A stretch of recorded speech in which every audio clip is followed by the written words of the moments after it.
Story world.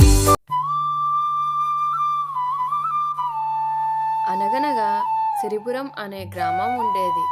ఆ ఊళ్ళో చంద్రం అతని బామ్మ భార్యతో నివసిస్తూ ఉన్నాడు. వాడు ఎంతో అమాయకుడు.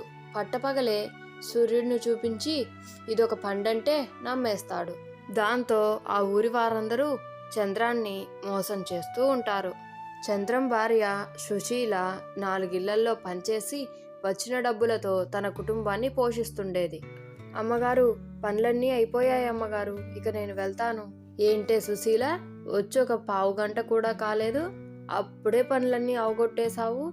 అదే నాకైతే ఎంతసేపటికి పని అవ్వదు. ఏముందమ్మగారు, నేను రోజు ఆ ఇంట్లో ఈ ఇంట్లో పనిచేసి అవి నాకు చకచకా చేయడం అలవాటైపోయాయి. అది నిజమే లేవే, నీ భర్తే బాగుంటే నీకు ఇన్ని కష్టాలు వచ్చేవా? నా భర్తకేంటమ్మగారు, మీరు ఈరోజు జీతం డబ్బులు ఇవ్వాలి, మీకు గుర్తుందా? మీ ఆయన్ని ఒక్క మాటన్నా ఊరుకోవే. గుర్తుంది, ఇదిగో తీసుకో. అలా డబ్బులు తీసుకుని ఇంటికి చేరుకుంటుంది. ఏంటండి ఇలా బయట కూర్చున్నారే? ఇంతకీ చెట్లకి నీళ్లు పోయమన్నాను, పోసారా? ఏంటి, ఆ మొక్కలు నన్ను నీళ్లు అడగలేదు సుశీల. అయ్యో రామ, సరేనండి, మీరు ఈ డబ్బులు తీసుకువెళ్ళి కూరగాయలు తీసుకురండి. సరే సుశీల, వెళ్తానులే. అలా చంద్రం వెళ్తూ ఉండగా అతనికి వీరయ్య అనే వ్యక్తి కనబడతాడు. ఏ చంద్రం, ఎక్కడికి వెళ్తున్నావురా? మరేం లేదురా, సుశీల కూరగాయలు తెమ్మంది, వాటి కోసం వెళ్తున్నాను. అరే చంద్రం, నీకోటి తెలుసా? నా చేతిలో ఉన్నది చాలా మహిమ గల కుండ. నువ్వు ఏదడిగితే అది ఇచ్చేస్తుంది. ఓ అవునా, మరి నాకిస్తావా ఈ కుండ? సరేరా, నీ దగ్గరున్న డబ్బులు నాకిచ్చి ఈ కుండ నువ్వు తీసుకో. అలాగేరా అని ఆ డబ్బులిచ్చి ఆ కుండని తీసుకుంటాడు చంద్రం. సంతోషంగా ఇంటికి వెళ్ళి జరిగింది మొత్తం భార్య బామ్మలకు చెబుతాడు. ఏంటండి మీరు చెప్పేది? అదంతా అబద్ధమై ఉంటుంది.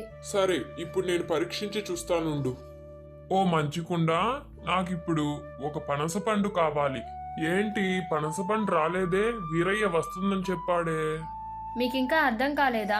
వాడు మిమ్మల్ని మోసం చేశాడండి. ఛీ, మీకు ఒక్క పని కూడా సరిగ్గా రాదు. మీకు పని చెప్పడం నాది బుద్ధి తక్కువ. చూసారా బామ్మగారు, మీ మనవడు చేసిన ఘనకార్యం? పెళ్లికి ముందే ఈయనలాంటి వాడని నాకు చెప్పాలి కదా. మీరెందుకు ఇలా చేశారు బామ్మగారు? నన్ను క్షమించు తల్లి. పెళ్ళైన తర్వాత వచ్చిన భార్య వాణ్ణి మార్చుకుంటుందని భ్రమపడ్డాను. అయినా నేను మీ పెళ్లి కాగానే తీర్థయాత్రలకు వెళ్దామనుకున్నాను. బహుశా వెళ్ళకపోవడం వల్లే ఇలా జరుగుతుందేమో. నేను రేపే బయలుదేరుతాను. అలా బామ్మ మరుసటి రోజు తీర్థయాత్రలకు బయలుదేరుతుంది. అలా కొన్ని రోజులు గడిచిన తరువాత, ఏవండి, నేను ఆవు కోసం కొంత డబ్బు దాచిపెట్టాను. అక్కడ ఇక్కడ పని చేయలేకపోతున్నాను. సొంతంగా ఒక ఆవును కొనుక్కొని పాలను అమ్ముకుంటూ బ్రతుకుదాం. సరే సుశీల, ఆవును కొంటే దాన్ని మేతకు మాత్రం నేనే తీసుకువెళ్తాను. అలాగైనా నాకు కూడా కొంచెం పని చేసినట్టు అవుతుంది. అలా ఆ మరుసటి రోజు చంద్రం డబ్బు తీసుకొని ఆవును కొనడానికి వెళ్తాడు. సుశీల, సుశీల, లేగు, నేనెంత మంచి ఆవును తెచ్చానో చూద్దురా. అబ్బో, మీ మాటల్లో ఉత్సాహం చూస్తే మంచిగా పాలిచ్చే ఆవునే తెచ్చినట్టున్నారుగా అని సుశీల ఆవును చూడ్డానికి బయటకు వెళ్తుంది. చూడు సుశీల, నేను తెచ్చిన ఆవు ఎలా ఉంది? చాలా బాగుంది కదూ? అనగానే సుశీల ఆశ్చర్యపోతుంది. అయ్యో, ఇదంతా నా కర్మ. ఆవుని తెమ్మని కూడబెట్టిన డబ్బులంతా ఇచ్చి పంపిస్తే ఒక గాడిదను తెస్తారా? సుశీల, ఇది గాడిద కాదు, నువ్వు సరిగ్గా చూడనట్టున్నావు. ఇది ఆవే.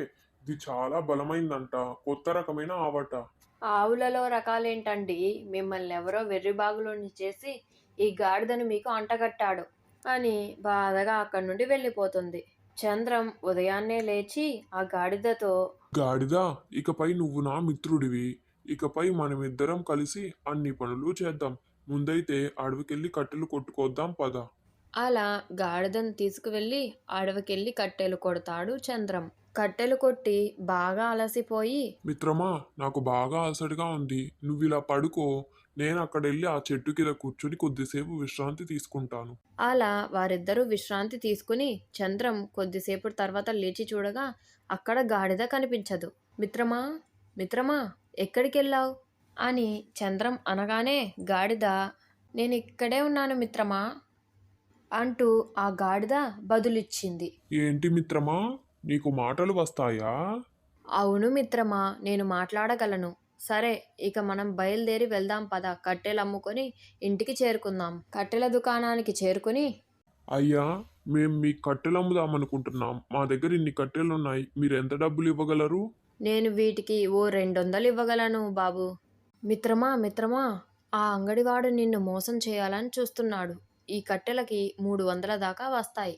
ఏంటి, ఈ కట్టెలకు 200 మాత్రమేనా? కనీసం 300 వస్తాయి ఈ కట్టెలకు. నాకు తెలుసు. మోసం చేద్దామనుకుంటున్నావా? అబ్బే లేదులే బాబు. సరే, ఈ కట్టెలు అక్కడ వెయ్యి, 300 ఇస్తాను.